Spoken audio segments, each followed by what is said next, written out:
I was born poor, very poor. You're right. Born gay, born Nigerian, born Yoruba, born poor. I was actually chased out of this, like literally chased out of this country. But I mean, I was so bad at being a boyfriend to a girl. And people do not understand how much I don't want to be this thing until I find that this is the best I could be. Nobody deserves that much.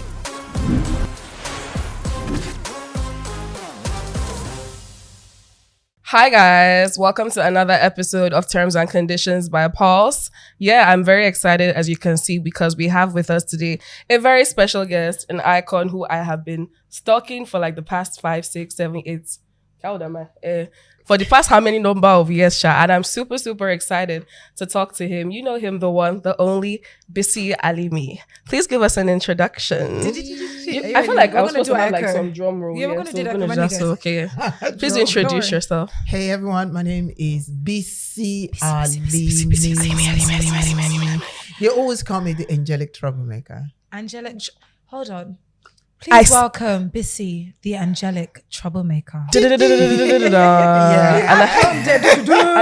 I stand on that 10 toes. That's the first thing I told you when I saw it. That you. I know you. Let's go. Continue. Bad boy in the building. I try my best. I'm a saint on Wednesdays. Okay. I'm not. I'm a saint on days that don't end with Y. I don't even know. Never. I'm a witch. So what else do you do? Aside from being the Angelic Troublemaker, that is. I think that's a very interesting question because that's one question people don't tend to ask me always. So I run a consultancy and the whole idea behind it is helping big corporations who are thinking of moving to emerging markets. So you're thinking of moving to a place like Ghana, to Nigeria, to even sometimes Asian countries that are emerging markets, to understand some cultural nuances around equity in the workplace, employment. So how do you come to Nigeria and want to talk about sensitive issues? Let's say, for example, abortion, in a way that you don't lose customers. So there are ways that you can be very proactive on such issues, but you don't like give it a name. Because for me, I strongly believe that businesses are set up to make money. They're not here to change the world. They're here to make money. Definitely. So, but how do you make money and make the world a better place? So that's what my business is predominantly about. And I've had such a fantastic life working with many multinationals and seeing the world, which is actually a very beautiful place. Yeah. Definitely. Are you working on any projects now in Nigeria? Not really. Not at the moment. I'm not. So you're here to chill right now. Holiday vibes. Yeah, kind of. I'm here to chill. I'm here to see my family. I spend some time with my family, and yeah, I need the sun. Are you back here full time now, or you still shuffle? No, I bet. No, but I mostly come here around this time because it's we're now in autumn going into winter. Yeah, so it's gonna be cold. So this is the last chance to get some sun into my skin, and then I'll go home. I'll face winter full time, and so I'm always here around this time every year. Are we gonna see you in any fashion week, any runways, any shows? Nobody has invited me to come and work. I feel like Lagos people, Nigerian brands, people are slacking. So let's get into it. Let's get into the nitty-gritty, the juicy. So yeah, as I said earlier, you're an icon in more ways than one. So, I mean, you've been very, very open about your sexuality all along from the very beginning, about being queer, being gay. And as somebody who is Nigerian, you grew up in Nigeria, I'm guessing. Walk us through it, because I cannot imagine it was the easiest growing up knowing that you were different. How was that for you? It was very hard. And, I always say this, privilege is such a very powerful thing that sometimes the people that have it do not understand how important and how powerful having to go through life and not being in a position to explain the color of your skin, not have to explain your gender, who you love, and not have to explain who you love and why you love them consensually, because I'm very keen on that. Oh, definitely. Before people will now come and say, no, that's no, we're not talking about that. But in a very consensual way. So And growing up in a society where certain things are not talked about, being born in the 70s in this country, and the understanding of sexuality. No, let me be fair, because I think it's not just about this country. Even globally, the world was very binary. So you either no, it was very binary. A man marries a woman marries a man. If you're lucky, that's the way the world is. And so trying to kind of find a way that you are out of that binary was very hard. And so here there was no word to put to it. And the thing about language that is very powerful is if you can't name it, then you can't explain it. Yeah. And so at that time, there was no words that anyone, not just me, that anyone could say this is what it is. So there was no way you could explain it. And the only explanation you could derive at that moment was someone within the concept of morality. So the Bible, the Quran says this thing is wrong and off. And so when you find yourself in that situation, the only understanding and explanation you have is it is wrong and off. But you couldn't get rid of it. It's wrong, but I can't get rid of it. It's wrong, I can't get rid of it. So there was depression. At 17, there was an attempt at suicide. There was, then you just realize that your life is pretty messed up because this thing is not going to go away. And then you're constantly bullied and you're just trying to find an explanation. And the worst part of it is no support network because nobody understands what is going on. And so you're just like in this very deep, dark wilderness trying to navigate your way out, but you can't. You just couldn't. But I was quite lucky. I was quite lucky because I was quite stubborn, really, really stubborn. I'm very curious. I think my curiosity has been one of the biggest gifts that life has given me. It gives me the opportunity to ask questions, even if I can't get the answer. I keep asking, and I think in that process of wanting to know, I found myself in a weird way. And I was just holding on as a teenager. I was just holding on to that version of me that I know.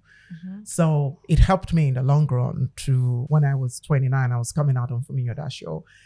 On TV, it was very much about, there was a level of awareness that I had at that time for me to say, I am. This is it. This is me. This is me. Just like, this is me. And there's nothing anyone is going to do about that because I have tried and I couldn't do anything about it. So don't even bother trying to help me because this is me. So the thing about it is, you came out publicly. I mean, that is very, especially at the time that you did it, that is very bold. That is very audacious.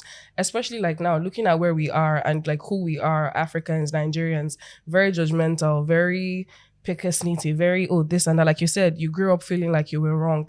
What made you take that decision that, I want to come out publicly? And this happened in Nigeria, coming out.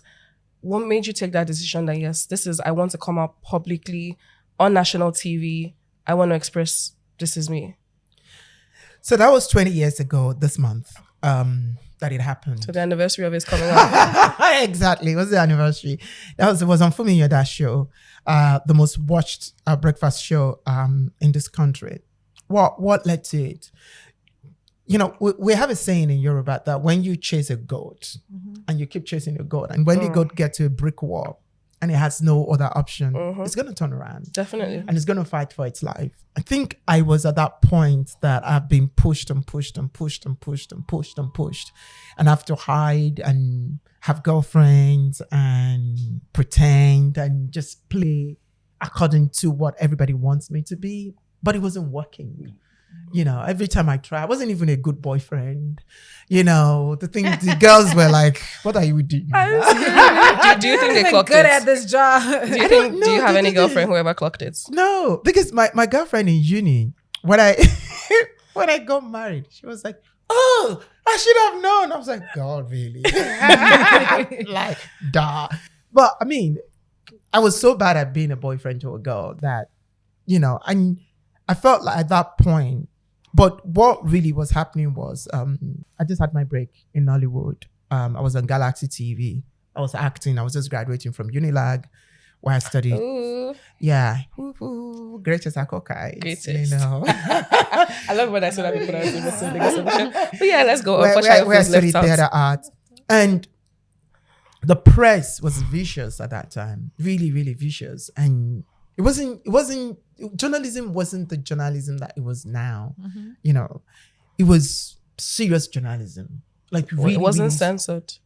Was it censored? it was censored because then Okay. at that time we had military government going in and out, first. going in and out. But then that was under Obasanjo government. But Nigeria had gone through this military period that has made the journalists very hardcore and in search of truth, and they will go after it. And so when the news was the fact that, oh, this guy is gay, and I was going to get outed, I just felt I needed to do something my own way. And I reached out to the show producer and I said, you know what, I'm going to come out. And that was Chude, who's not now, chat with Chude. Yeah. And I was like, you know, I just can't do this anymore. I can't keep pretending and having to excuse and explain myself all the time. What was the reception like? It was immediate. It was really brutal. It was brutal and it was immediate because I remembered we were live and Fumi was sitting just like Fumi was sitting just like where you were and I was sitting just like this. And I could see the producer saying, because we were live. Wait, she didn't know what you wanted to talk about? We knew. Oh, okay. We knew what we were going to talk about. Okay. And we kept saying this and like, she was like, no. And we kept going on. We kept going on. And by the time we were done, people were waiting outside Channel 7 in Tejo Show. People were literally waiting outside. She had to drive me from Tejo Show down to Isola, where I used to live then, because she just felt like she needed to protect me. My character was killed immediately, so I was kicked off this TV show I was in, and that was the end to anything I would do in Nollywood in this country. Really? And I couldn't get a So job. what's the word I'm looking for? When they Blacklisted. You were blacklisted. Blacklisted. Yeah, immediately. And I couldn't, even up until I have so many friends in the industry that I would like say, I would talk to them when they come visiting in London and say, I really want to get back into acting. Don't even think about it. Up until now? You're still Up until now. blacklisted? Nobody's going to put you. The only thing is you said you are. That's your sin. Just be and don't say anything. How dare you say you are? So it was hard. It was immediate. And I think that what really saved me was living this country. I don't think that I would have become this person if I had stayed back. When did you leave? Or how soon after coming out did you leave? So I came out 2004. Yeah. I left 2007. Wow. 3 years. Did you, during that period after coming out, I'm sure you faced threats to your life. I was actually chased out of this, like literally chased out of this country. Because, so I had an attack on me on the they actually got... Yeah, came to my house, actually. Actually, it was nasty. So that happened the 9th of April, 2007. And on the 10th, that same night, and you know this law in Nigeria that, you know, that if you sustain injury, whether from armed robbery or something like that, you need to get police report. Yeah. So that night, I was beaten within an inch of my life. Like this close. It wasn't just that it was so close. It was that I was to be gunned down. They were practically they were in my house with one aim, and that was to kill me. But things didn't go as planned because my neighbors, something just happened and my neighbors knocked on my door, and that kind of just destabilized the guys. Covered in blood, I was left in my underwear. Ran to the hospital in my estate, and they said, oh no, we can't treat you because you need to get a police report and all of that. So I went to the police. I couldn't do anything. So the police said I should come back the next day. So the next day was the 10th of April. I went back and I was detained. But because the police now said, oh, the report that they got was I was using my house to house homosexuals. So they detained me till evening when my parent had to come and get So me out. basically, you were the one that was beaten up. You were the one that was assaulted. A crime had been committed against you. There was the no Nigerian question about police that. thought it smart to detain the victim. Yes, and I How was often does detained. that happen? I was detained, and I was very lucky because the DPO of that police station in Isolo then happened to be a friend of my dad, because my dad was also in the police, and that was why the case didn't really go any further. So he asked for my father. My father came, handed me over to my father. Then we went back to my estate. By the time we got back, my mother saw my passport somewhere on the road, saw a box. Like my things were flunked everywhere. They threw out your They things. threw out from my your own stuff house. because they wanted to make it look like it was like some form of armed robbery. So it wasn't as if like it It was was an attack, there like was a an personal attack. attack. And I remember I was having a chat with my parent, and they were like, "You need to get out." But I just got back from the UK not quite long after that. And my mother was like, "Do you still have visa on your passport?" And I was like, "Yeah." And she was like, "You need to get out." And my father said, "Well, they said if we don't get rid of you, they're going to get rid of you. So you need to get out." See, let's put this into perspective, right? I was never a politician. I've never invested any money. I've never killed anyone. Never been arrested. I've never been arrested for any crime. I've never assaulted anyone. And this is me here in the middle of all of these things just going on. And that was the 10th. So my girlfriend, my sister's boyfriend at that time used to work in this travel company. So we rang him up and said, "Can I get a ticket?" And it was like, the cheapest ticket you could get is the one that would fly through Tripoli going to the UK. And I was like, they said, "I need to get out." If it takes 7 days and 7 nights to go, I was like, "I let's need go." to get out. So by 11th, I was on a plane Wow. back to the UK. You said that they called your dad when everything first happened. How did your parents receive this news? What Did was they your always relationship like with your family? Did they as well before you came out on TV? But your parents aware of your sexuality? My mom, Okay. yes, she's called me many times in compromising positions. Oh damn. Oops. Well, that was awkward. Yeah, I know. And she'll go around the house and she will say, "Whatever you're doing that God is not happy, you better stop doing it or you will end up in hell." So never had any conversation like with But your That's we a conversation. never. Exactly, That's that a was a conversation. There was never a moment where my mom said, "Sit down. I'm seeing things. I don't know what is going on. Can we have a conversation about it?" No. They just pretended like it didn't It exist. never happened, and if it's happening, stop it. So I didn't have the opportunity to have that conversation with them until I came out on TV. So I came out to my parents when I came out to millions of Nigerians at the same time, and they didn't handle that very well. And I think that was the second time I would have an encounter with them. The first time was when I was first going to the UK. I went to tell them, and I remember my mom saying, "No, but we told you not to come here anymore." I said, "I'm traveling. I just wanted to tell you that I'm traveling out." And the second time was when I had that attack and the police called them.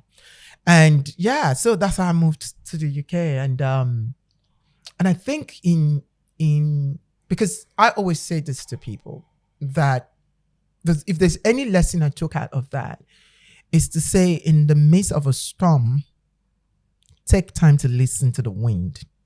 It's telling you something. It's not by mistake that sometimes the ship will drift, is drifting to a particular destination. The reason as human beings we are always very afraid is because that destination that the wind is drifting is not part of our plan. So we're always very focused on what's your 5-year plan, what's your 2-year plan, that we don't actually say, what's my 5-year no plan? Because within the plan, there is something that is no plan that is going to happen. And you don't have a control over that because you never planned for it. And if I had not left, if that had not happened, that crazy thing had not happened that night, I wouldn't have left this country. And honestly, I wouldn't have become what I am. Me having this conversation was never in my plan. And what I learned when it happened is, you know what, maybe I should embrace this. And my willingness to embrace whatever. Led you to who you are today. So you spoke about So you spoke about like your family and having, and I mean, even though your family wasn't the most supportive, they pulled through, I'm guessing at that time where you needed them, and then, you were able to get to a place that was safe. Unfortunately, a lot of people don't have that luxury of even having parents that would be marginally supportive to you. Now, unfortunately, we live in a country like Nigeria where people are extremely traditional, very religious, and very spiritual. And you often hear them say things like, oh, like you said, your parents knew that, yeah, our son isn't straight, but they acted like it didn't exist. I'm sure they probably acted like it was something to pray away, Operation Pray the Gay away, or, he's just fooling around, or he'll eventually. Some parents don't even, they don't even mind it as long as you get married to a woman. You can do what you want to do. Just make sure you marry a woman and bring grandchildren home and things like that. How do you, or thoughts about things like conversion camps as well? Because I know there are conversion camps abroad, but even in Nigeria, we have some unorthodox conversion camps, mostly churches, where they take children that they think are, take children away and take them there. And those things are very, very inhumane and very, very, I just think it's very wild to see somebody as they are and think, oh, we want to be supportive. And I tell people that, honestly, if you're not, ask yourself before you start having kids, if you're not equipped or mentally or ready to have a child who could be suffering with disabilities, a child who could be queer, a child who could be trans, then I don't think you're ready to have kids at all. Because you can't bring a child into this world. When people say, I'm sure there's some dumb comments under this post, like I was telling our producer, I would definitely be, oh, you people are trying to you people are promoting homosexuality. You people are trying to convert people. That is just very dumb. Like, run it back in your head. Shaya and I sit down here and have a conversation, we're heterosexual, and talk about sex. Are we trying to promote heterosexuality? So how can having a conversation about that be trying to make it make sense to me? How do you see? And your story is very, very triggering, and it's very irritating because, like you said, you're not a politician. You didn't steal anybody's money. I guess you didn't steal anybody's girlfriend or boyfriend. You didn't do it, or did you? I did not. I know. Just checking. Like, you didn't do anything, but somehow people felt it right to gather. Even up until now, you would think that Nigeria would be progressive, and I mean, we've come a long way from where we are now. I know that by the time baby boomers, Gen X, maybe some millennials clear out, people may have some sense. Are you trying to get rid of us? It's inevitable. That's true. That. Do you feel like? But I think that you're being overambitious, because the people that give very nasty comments on social media are the young ones, are Gen Zs. Oh, they are Gen Zs. Shame on us. And that says a lot about the comparison of Gen Zs globally in the Western world to the comparison of Gen Zs in Nigeria. I just wanted to touch on something that you said about exorcism, because I went through it 3 times. Oh, stop. Oh, wow. I did it 3 times. First time I did it myself. So I went to church and I just raised my hands up and I just said, you know what, I was 15 going to 16. And I just said, I can't deal with this anymore. It's just too much. Mm-hmm. It's really, really too much. And I want people to understand this thing in a very simple, plain way. When people tell me you're choosing to be, I said, of all the things to choose, I did not choose to be Dangote's son. Bruh, I did not choose to be rich. I did not choose to be rich. I did not choose to be born in the royal family in the UK. There are so many amazing things I can choose. So the Lord, in his majesty, laid out all the most beautiful things in this world. And I said, bitch, wait. You see that one? You see that one that my life will be in danger? That's the one I want. That one that is going to make my life hell. That's the one I want. Can you make it double? Make it double, strong, extra, sprinkle. You get what I mean? And so when people say it's a choice you're making, and I said, why? Even if I want to make that choice, why would I just make that choice and make that choice to come to Nigeria? To Nigeria of all places. I know first also come as a Yoruba person and then come poor. Yeah. Oh, wow. I was born poor, very poor. Come, you're right. Born gay, born Nigerian, born Yoruba, born poor. Damn. Like, you just say, God don't give you the good stuff. Start from the bottom. That's where I want to be. Do you know? And at that time, I went in. It was prayer and fasting. I was in church, and the only thing I was allowed to taste was olive oil, because that was the anointing oil. Mm-hmm. And I was just praying, crying many nights, just begging God, just take this away. The second time I did it was my mom They brought us down here when Babbage was still Babbage. Not now that God. it turned into Eco Atlantic. When Babbage was still Babbage and it's full of the celestial people. Yeah. It was. I bells. remember we left Mushi that morning around 1 a.m. because the thing had to be done around 3. There was weeps. There was shakere. Not shakere, concon. You know, that There's sponge. local sponge. There's local sponge. Yeah. There was coconut. There was all of these things that we took. They brought me here in the middle of the night. Oh my God. How old were you then? I was You said 15? 18. Oh, 18. That was the okay. first time I was 15. Okay, By this yeah. time I was 18. And they took me here, stripped me naked, and I had to walk into the water. And they used the sponge, the local sponge, to wash my head, whip me, like seriously whip me. Oh my God. with the cane or whatever it is, and then broke the coconut and yeah. pour the water on me, and then I have to like go into the ocean and then come out, and I was like, now you're clean. You know, I have been through, I've even done traditional one, like go to an herbalist and say, you know, I need this help. And people do not understand how much I don't want to be this thing until I find that this is the best I could be. Right. And so when people say, oh, you're choosing to be. Nobody chooses. I laugh because when was the last time a straight person sit down and say, you know what, I'm choosing to be straight. Or Right. me ask, okay, like Shayo, why are like. you straight? Yes. When did you realize you were Yeah. straight?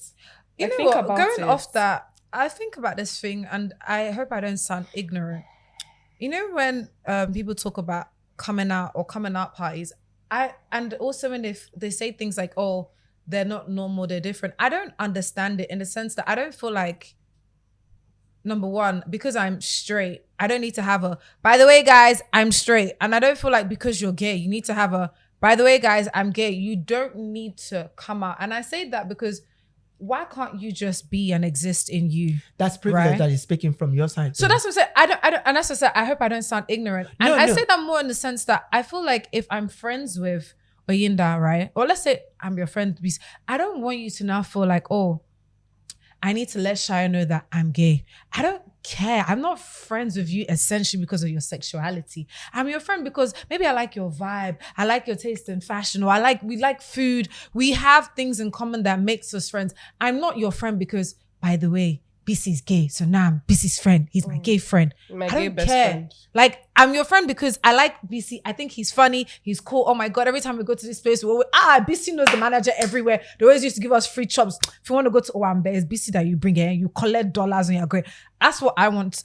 So, and I don't necessarily, I hope I don't sound ignorant when I say this, that I don't look at people and go, oh, because they're gay, I want to be their friend. The same way I don't look at people and go, because you're straight, I want to be your friend because I like attributes in you and I like things about you. But how does that now come across to somebody who's gay and feels like sometimes being gay is their personality, right? They feel like they have to come out and say something. And also talking about your status, how do you come out with that without what might follow after as well? Yeah, I think, you know, I always say this, that I thought that, and that's a very good question around the status thing, because I thought that coming out gay was going to be the most difficult thing in my life. But coming out as being HIV positive was actually the most difficult thing. And I didn't really talk about it for a very long time. But let's talk about coming out and why coming out is very important.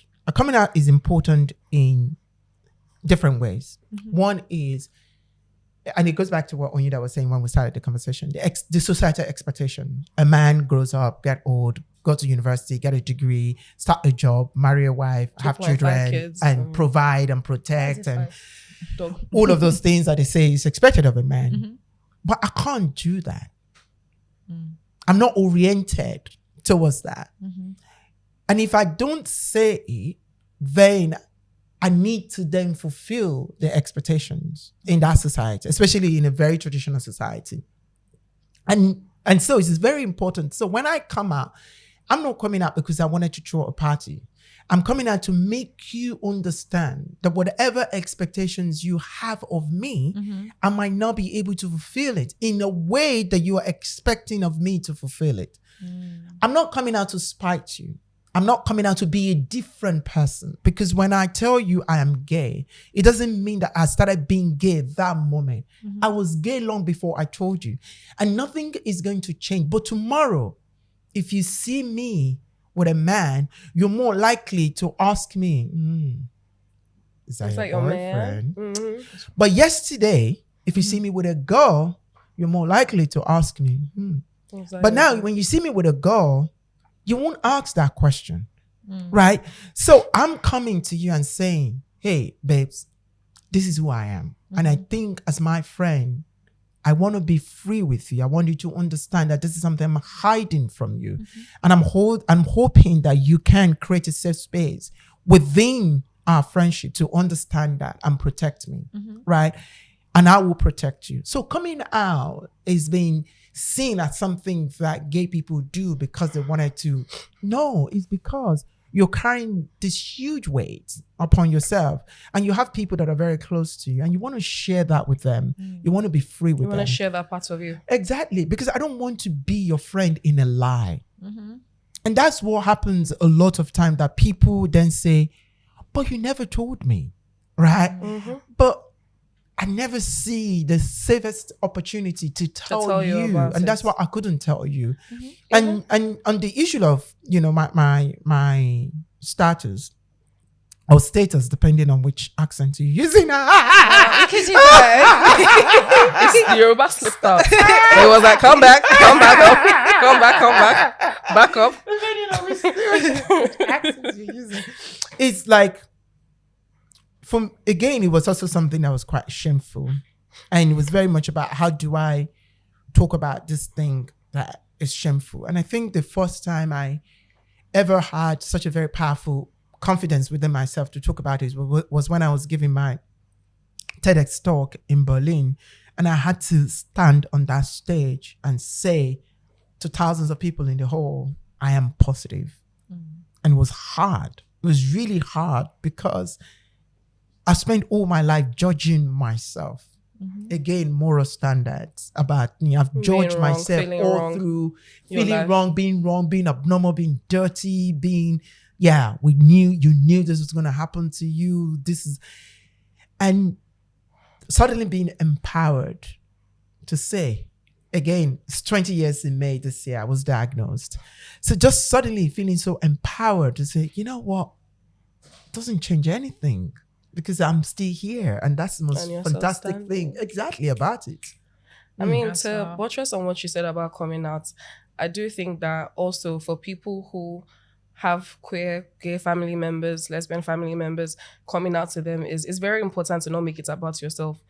People coming out, like somebody coming out to you, is not for you. It's for them. Don't center yourself in that story. Unless you're a Yoruba mother. Well, an African mother in general, I promise you, nobody is not, like, it's not about you. Like you said, I think that thing you said is really important and people need to know, because I find it very funny when people say, oh, people are trying to convert people to be gay or trying to promote homosexuality, or you're making me gay. Like you said, who wakes up to choose a life where you know you will be judged, where you know your love will be constantly put on question, where you'll be vilified, where you can't even walk into certain spaces, you can't go to certain places. Like you said, you were literally chased out of your own country. You can't even get a job. You were walked out, you were blacklisted in Nollywood. You had, like, this is crazy. Nobody wakes up and decides, oh, you know what, I've not seen what I want to do today. People are that way because they are. The same way I am because I'm straight because I am. People are gay because they are. So when somebody comes out to you, it's very important to not center yourself in that story. It's not about you. Nobody could care less who you're sleeping with, no offense. It's about the person in question, not about you. And I think that's very important. And then secondly, also, like I said, you've made a lot of very brave and audacious choices. First of all, coming out publicly to tell people that, you know, you're gay, and then also coming out with your HIV status, because it's not just even about you at this point. It's about a larger community as well. People that see themselves in you, people that feel the way you feel. You said you felt dirty, you felt wrong. You were your own harshest critic, I'm guessing. I feel like you judged yourself more than so many other people would judge you. How did it feel after that? After you came out and you spoke about it, did you feel like a weight had been lifted off your chest? Or did you feel like, oh, people you had added something else in terms of how people see you now, because unfortunately, even worldwide, people are not the most progressive when it comes to things like that. Even till now, there's still stigma attached to it. It's not what it used to be, but it's still there. Oh my God, that question. Oh, I became a feather. And when you drop a feather, like it just floats. There was this sense of floating. And sometimes people will look at me and ask, where do you get this sense of confidence from? And I said, because I destroyed all the skeletons in my cupboard. In your closet. Like, go there and look for it. Like, what can you use against you? I've already put it out there. Yeah, exactly. And I don't care. But it's also about, I remember once I was in an interview on CNN, and this thing just clocked into my head, and it was very much around, I live my life in public, just so maybe there is a boy, there is a girl, irrespective of their sexual orientation, their gender identity, their religious belief, that might just be able at that moment to connect. And there's no better example to give to it than in 2014, when the Same-Sex Marriage Prohibition Act was signed into law. And I was having an interview, and I'm not trying to name drop, but I was having an interview with Christina Mampor. And come on, even if you weren't trying to. Yeah, I wasn't trying to name drop. I love it. But I love it. And she was like, how do you feel now? Just like the same way that you asked this question. I said, for 7 years, I and so many others have fought against this bill. It's passed now. There's nothing they can do. They have to implement it. That's fine. I don't have to keep fighting against the bill anymore. And then she asked me about my relationship with my parents. And I said, we're on a path to reconciliation. And I hope that if you're watching this interview, just if you have someone in your family who's queer, call them back before it's too late. It was almost too late for my family. Call them back before it's too late. And a few weeks later, random message on Facebook was this woman who told me that she watched the interview on TV live. And 2 nights before, she's driven her daughter out of the house because she found out her daughter was a lesbian. And when she watched that interview and she watched how I shared my story and what I've been through, that she's been looking for her daughter. And she said, thank you. Because without you, I would never have gone looking for my daughter to bring her home. And it's for those people that sometimes our personal testimony are important for. And that's why do people go to church and hold a microphone on a Sunday morning and tell testimonies? It's because you're hoping that it might inspire someone in the audience to believe that that thing that I think is impossible, maybe, just maybe if I try, maybe it's possible. And so that for me has always been the unintended joy that I get from being very carefree and open about my life. I want to ask about your finding love. I feel like when people talk about HIV, and I feel like you're a romantic at heart. Can you not tell? I feel like I'm softy when it comes to love. It's not about romance. Crumble. I feel like so one thing, there's a stigma. I don't know if you guys remember Sugar. Yeah, right? Yeah. So Sugar, I felt like did such a great job of waking everybody up to how easily or how quick things move, right? But finding love and having a status, sometimes people feel like it's impossible because already once you have the status, Sugar does it like they always feel like their life is over, blah blah.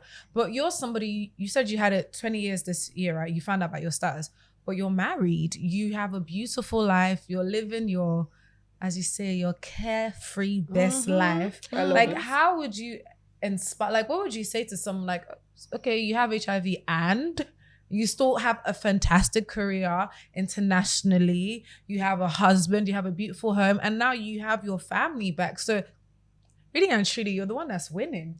You've got no skeletons. Word, Like nobody can actually, say anything. Nobody can like, come and bribe you. very Like true. I will tell you. Tell them. Let me help you them, call like, them. They even know. Or should I send Like, you the link to the YouTube video where I came out publicly? Would you like to send that because too? How do you even find love? Like how do you even share that with somebody? Because another thing, we were saying about stars, I just want to quickly touch on. I don't feel like everybody you meet, I don't need to say, oh, by the way, hi, I'm shy, I'm straight. Hi, Bob, I'm shy, I'm straight. I don't feel like you also need to do the same thing. Like even after your coming out party, not everybody would know. I don't feel like you need to introduce yourself with your sexuality, but is that the same thing for being? Nah. I think before I got married, I had that fear as well, because disclosure is such a I'm somebody that strongly believe in consent. Everything I do, I don't know where I get that consent. Oh no, but it's very crazy important. thing I feel like from- everybody should be like It's that. to be important very honest. though. It's It's extremely very important because you need to know that this is who I am, right? And if you're curious, I can say I'm HIV positive, but I'm undetectable, which simply means because I'm undetectable, even if I have an unprotected sex with you, I cannot pass the Pass it virus to you. That's so called, it's like your viral load or something. My viral load is undetectable. Yeah. So you cannot, because I'm on medication, so you cannot get the virus from me. But I need you to know that I am HIV positive. Now, this conversation will only happen on few occasions if I feel that, okay, this is getting serious. Initially, I used to use it as a scary tactic towards men. Yeah, I would say it and men, and they would run away. I was like, okay, that was not meant to be. But my husband stayed, which was a bit annoying initially. He said, okay, what else? And I'm he's not like, going nowhere. I was like, and you're- he's like, full stop. Yeah, and exactly. Like, Because your medication, right? Are you undetectable? I don't care. And so that way I was able to continue to educate people. And I get this message a lot. This question that you ask, I get it a lot, especially from straight women. And it breaks my heart that we're not having enough conversation about HIV and women and straight women enough in this part of the world. They are still the biggest burden carrier of HIV anywhere in the world. There is an assumption that it's gay men. That's a lie from the pit of hell. It's women. People saying that, HIV was... So someone said something. I was watching this show, I've forgotten the name, and someone said something that, HIV was like your punishment for being gay. I think the show that had the... I remember. So Netflix. Yeah. And a lot of women don't know that they're HIV positive until they get into antenatal session when they're pregnant. Yeah. That's when they go for... it's included in antenatal, and that's when they find out that they're actually HIV positive. When they're pregnant. Crazy. That's where so many women get to know. And the women that knew before then the biggest fear is, oh my God, can I tell my husband? Or can I tell the person that I am with? And then when they do, they're never going to stay with them. And then the next question is, even if they do and they accept me, can I have kids? And I spend a lot of my time trying to break this thing down, that, you can have a child and your child can be HIV negative. You do things that you can do. But the most important thing is take your medication and check your viral load. If your viral load is undetectable, now women that are HIV positive can even breastfeed. Kids, 5-10 years ago, that was completely impossible. Wow. Now women can even breastfeed, even when they are HIV positive, and they will not pass on the virus to their kids. So there's been a lot of development in the science world when it comes to HIV issues, that sometimes it pains me when I see people going to church and their pastor telling them, stop taking your medication, take this holy water, and it's going to, because it doesn't work. If there is a God, there's a reason he created scientists, right? And gave them the gift of healing and answering difficult questions. Can we just trust scientists while we go to clap on Sunday in church and understand that God is indeed, a master of division of labor? This is his way to... Thank you. He delegated it. Yeah, he delegates these things to people. And the stigma is huge. So this year, keeping my fingers crossed that it happens. I'm hoping to have a full one day symposium here in Lagos That would be lovely. about being HIV positive. Yeah. And I want to bring people that were born with the virus, women that are really struggling with the virus, experiencing domestic violence, even straight men that are living with the virus. Because I think there's a lot that is going on in secrecy, and that is what is driving the virus globally, but more importantly in Nigeria, where they are still using drugs that are not even to be taken by human beings again. We need to be more open about certain things. No, honestly, like I agree with everything that you said 100%. One thing that kills people faster than the virus itself is ignorance. Yeah, to and be shame. very honest, not knowing, ignorance and shame, not knowing these things, not knowing what to do, not knowing how to take care of yourself will kill you faster than the virus itself. So I think it's very important to have these conversations. And I'm really hoping that that symposium actually does happen. Now, let's talk about your activism. Because yes, aside being an icon, you're also an activist. And we're going to look at that activism on a very broad scope. What are your thoughts on, looking at the representation or public, obvious representation that queer people have in Nigeria? Like you said, because of the SSMP, because of Nigeria being a religious state in so many ways, we have Sharia law, we have Christians, canon law, things like that. People are very, very close. So there are some people that come out and are open about their sexuality. Some people are vague about it. Some people hint at it. But we would say that some of the figures that we have for queer representation, include people like Bobrisky and James Brown. What are your thoughts on that? Because I have my opinions on that. In as much as there's going to be representation, I've also found out that sometimes, or lots of the time, these people are very misogynistic, very homophobic. Like for somebody who is queer, you are homophobic. Mm-hmm. And it's just a crazy irony. Like, how can you hate yourself so bad that you do things that will make things worse for you? So we have these people being homophobic. We have these people being misogynistic. We have these people being transactional, because we've had stories of, this person is a queer icon, opened a charity, raised money and fled and left the country. I'm not going to mention names, but there's so many people that you hear things and stories about that. So what is the current state of the representation? Do you think that queer people are adequately represented in the popular space vis-a-vis Bobrisky and James Brown? Again. Yeah, it's like I'm going to download my diplomacy to answer this. So here's the thing, right? I can talk about representation, and I can say that there are different ways to represent, and I think sometimes we expect that when the oppressed gets an understanding of power and privilege, that they understand and don't become oppressors. Mm-hmm. But sometimes it doesn't really always happen like that. Because the oppressor always end up being the oppressor. So we can talk about that misogyny and that homophobia within the context of what people have said, how they've said those things. And we can talk about, also the society that formed them and the understanding of what they think.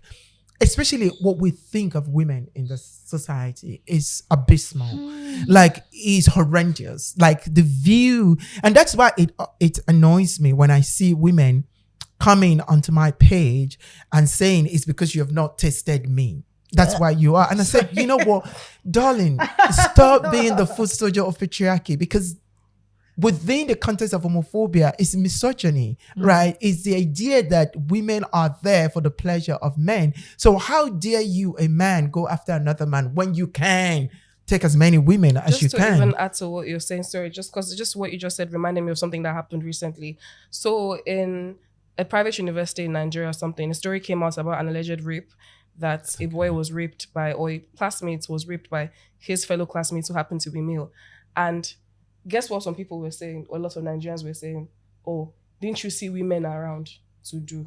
So you're not even condemning the act itself. Is, why did you have to do it to your fellow man? Why not? It's just wild. Do it to a woman. Not that way. It's the idea that we have. And so when you see these people that you mentioned and you see the projection that they put on the worth of a woman, it's sad. It's really James Brown is transphobic. It's really upsetting because they don't because they live in a country where you've got to hate yourself so much to be accepted by people who hate people like you. And so if you defy that and say, you know what, I'm going to love myself so much, I'm going to frustrate people that hate people like me, then they're going to hate you.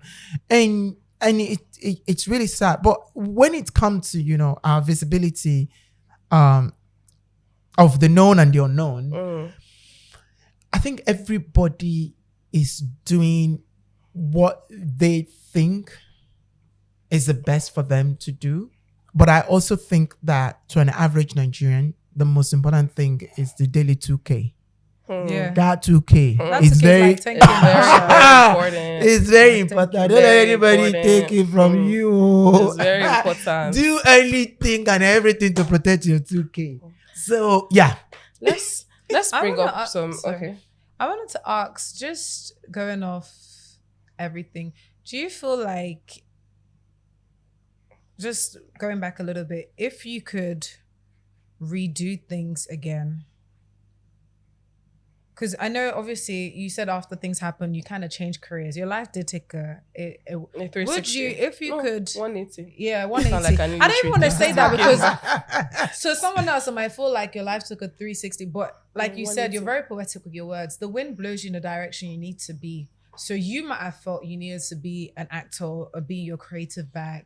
And the wind was like, until the time is right. You know, the wind is not something that's always, until it's the right timing, until you're in the right place, it can blow you to where you need to be. Do you ever feel like sometimes that access that you had to being an entertainer led you to what you were to do later on and being an activist? Like the people, you know, you talk about the people when they come to the UK and they visit and all that. Do you feel like that there set you up for a platform now? Because now, I guess you don't act anymore. I don't act anymore. Yeah, but I'm here for the buts. I run. I just 2 years ago with a very good friend of mine in the UK started a production company. So our first film is coming out end of this year. It's going around festival and possibly will come to Nigeria. We only put our money behind queer African stories, as it should be. Because these are the stories that are not told or don't put money behind, and we have the money. Let's put it back, I right? love that. And we have to tell our own story. So we shot this film in Enugu, beautiful, really beautiful. Every producer will say that about their work, and so that wind says, you know what, I am going to throw you around so that you can make networks, you can make people, that will open their checkbook for you when you need them. It's not going to be easy because your ship will dive down, but it's not going to be a Titanic. It's going to go up and down. It's going to go up and down. It's going to get battered. But then you will collect water as you go along the way. You collect sea creatures as you go along the way. And then you will come back into this acting. But you're not going to come back as a person that begs people for script. You're going to come back as a person who determines who gets the script. Oh, energy. Come on. I just want to say that I can act as a... And when that happened, it happened in a way I wasn't even thinking. And yeah, and again, just a final purchase of a beautiful script. The story that we don't always tell from South Africa about being queer and growing old and out of love. And suddenly, as an African queer person, you're old, you don't have love, and you're asking yourself, what am I going to do with my life? What am I doing next? It's a story that we don't talk about. And it's a reality for my generation. You know, I'm going to be 50 in January. A lot of people like me are already crossed that. And it's suddenly realizing, oh my God, 50, single, all by myself. This is scary, right? What next? And these are the kind of reality that now I'm telling. And I don't have to beg anyone to put money behind any platform, my film or put it any platform. I love that 100. I love that 100 because it's a marginalized group of people that don't have access to these things. It's not just even from the end of the people telling the stories. It's also about the people that need to hear these stories, people that need to see themselves on the screen and say, yes, I'm not wrong. This is somebody, like you said, you're 50, you're thriving, you're doing well. They need to see that you might be going through stuff right now, but I don't want to sound cliche or aspire to Maguire, but like there is a light at the end. Yeah, aspire to Maguire. Yeah, there's like a line, a light at the end of the tunnel, and you can't get there. Like you said, one of the biggest misconceptions about, you know, being a gay person that is living with HIV and AIDS is that, you know, they don't live long. Yeah. Well, I mean, look at you. You've been living 20 years. You're turning 50. You do 60, 70, 80. Like, me, Rico J. It's going. Yeah. Far gone.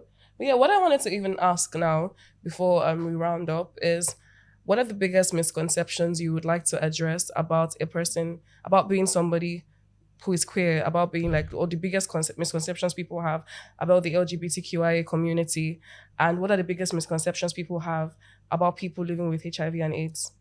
I think the biggest misconception, especially in Nigeria, is that queer people suffers from mental health issues.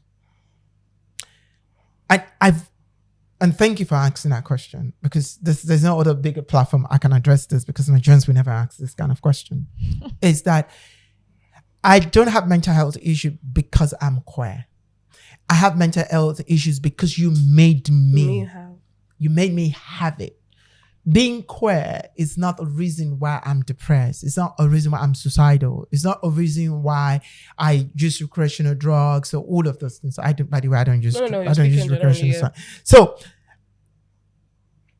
I am because of the shame that you have projected on me, right? And I needed to fill that vacuum with something. Right. And so that is what, maybe if you can turn that table around and ask, what am I doing to make queer people feel depressed? Maybe then you can find that answer in it. The other thing is that queer people are promiscuous, especially gay men are promiscuous. You see, I cannot defend this one too much. See, the reason why I cannot defend this one too much is men are naturally promiscuous. Okay. So you put two men together, it's time bomb. Promiscuity. Men are... No offense. And it's not me in any way trying to excuse men. Men are naturally adventurous. Even when they don't want to, society...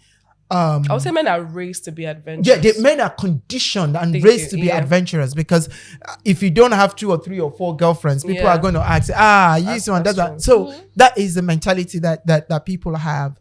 And I think for me is that mental health thing and that HIV thing, that gay people have HIV. That if you're gay, you're gonna have HIV. That's a massive misconception. And like I said, the biggest burden carrier of HIV globally are straight women. And we need to have that very honest conversation on how we protect and care for our straight women, because they're getting this virus possibly from men who are playing around and who are not being very honest in their marriage. Now, about HIV. Oh, another one. Because this is very Nigerian. So I'm hoping you say the one I want the diapers. Oh, okay. This one that they say that gay people wear diapers is not true. Gay people don't wear diapers. You don't know? Gay people don't wear diapers. You people need to honestly grow up. It is not true. Gay people do not wear diapers.